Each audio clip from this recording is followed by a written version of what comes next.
नमस्कार। Super India news TV में आपका स्वागत है। मैं हूं राजेश आर्य। आइए देखते हैं आज का विशेष समाचार। गंभीर होती चीन की चुनौती। तवांग में हुई मुठभेड़ में निहित संदेश स्पष्ट है कि भारत को चीन के साथ युद्ध के लिए तैयार रहना चाहिए। 2 साल पहले लद्दाख के गलवान कांड की याद को ताज़ा करते हुए इस महीने की 9 तारीख को अरुणाचल प्रदेश के तवांग सेक्टर की यांगत्से सीमा चौकी पर भारत और चीन के सैनिकों के बीच गंभीर टकराव हुआ। भारत के नियंत्रण वाले तवांग क्षेत्र में प्रवेश करने का प्रयास करने वाले लगभग 300 चीनी सैनिकों के एक दल और भारतीय सैनिकों के बीच हाल में जो यह हाथापाई हुई उसे 2020 के गलवान कांड के बाद भारतीय और चीनी सेना के बीच टकराव की सबसे गंभीर घटना माना जा रहा है। चीनी सैनिकों को वापस धकेलने के बाद भारतीय सेना ने अपने एक संक्षिप्त बयान में बताया कि इस मुठभेड़ में भारत के 5 जवान घायल हुए हैं और स्थिति नियंत्रण में है। भले ही इस बार सैन्य झड़प की हिंसा काफी हद तक सीमित रही, लेकिन भारत चीन संबंधों को रसातल में पहुंचाने वाले गलवान कांड के बाद चीन की ओर से फिर इस तरह की कार्रवाई यही संकेत दे रही है कि चीनी राष्ट्रपति शी चिनफिंग के इरादे नेक नहीं है।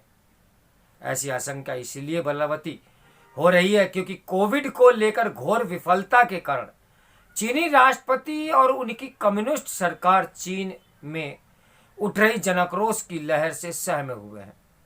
ऐसे में यही लगता है कि चीनी राष्ट्रपति, पार्टी प्रमुख और प्रधान सेनापति सभी पदों पर विराजमान शी की सेना अपनी जनता का ध्यान बटाने के लिए ही इस तरह की हरकतें कर रही है।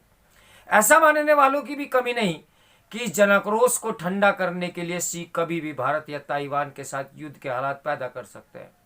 ऐसे में सवाल अहम हो जाता है कि शी दोनों देशों में से किसके साथ टक्कर लेना ज़्यादा फायदेमंद मानते हैं। चीनी मामलों में कुछ विशेषज्ञ मानते हैं कि ताइवान पर हमला करके चीन एक ऐसे अंतर्राष्ट्रीय टकराव में उलझ सकता है जिसमें ताइवान पर पूरी तरह कब्जे का शी का सपना पूरा नहीं हो पाएगा। भारत के बारे में भी चीन को समझ में आ गया है कि 1962 के बजाय आज का भारत करारा जवाबी हमला कर सकता है जो चीन को बहुत महंगा पड़ेगा। इसके बाद विश्व विजय का उसका सपना ध्वस्त हो सकता है। जो भी हो, रावण और दुर्योधन सरीखी मानसिकता वाले तानाशाह शी चिनफिंग बदहवासी के आलम में किसी भी हद तक जा सकते हैं और तवांग प्रकरण इसकी ताजा मिसाल है जिसने भारत को सचेत रहने का संकेत दे दिया है। यह पहला अवसर नहीं जब अरुणाचल के यकांगतासे क्षेत्र में चीनी सैनिकों ने नियंत्रण रेखा को बदलने का प्रयास किया हो, लेकिन इस बार भारतीय क्षेत्र में घुसने का प्रयास करने वाले चीनी सैन्य दस्ते की संख्या 300 से अधिक थी, जबकि अमूमन 20 से 25 चीनी सैनिक की टुकड़ियां ही इस क्षेत्र में गश्त लगाने आया करती थी। भारत और चीन की सेनाओं के बीच आपसी सहमति है कि गश्त करते समय दोनों पक्ष का कोई भी सैनिक अपने पास बंदूक, पिस्तौल या इस तरह का कोई घातक हथियार नहीं रखेगा। इस कारण ऐसी स्थिति में होने वाला टकराव एक दूसरे पर चिल्लाने, नारेबाजी और धक्का मुक्की तक ही सीमित रहता है। शायद यही कारण है कि तवांग में टकराव की धक्का मुक्की और हाथापाई से आगे नहीं बढ़ा।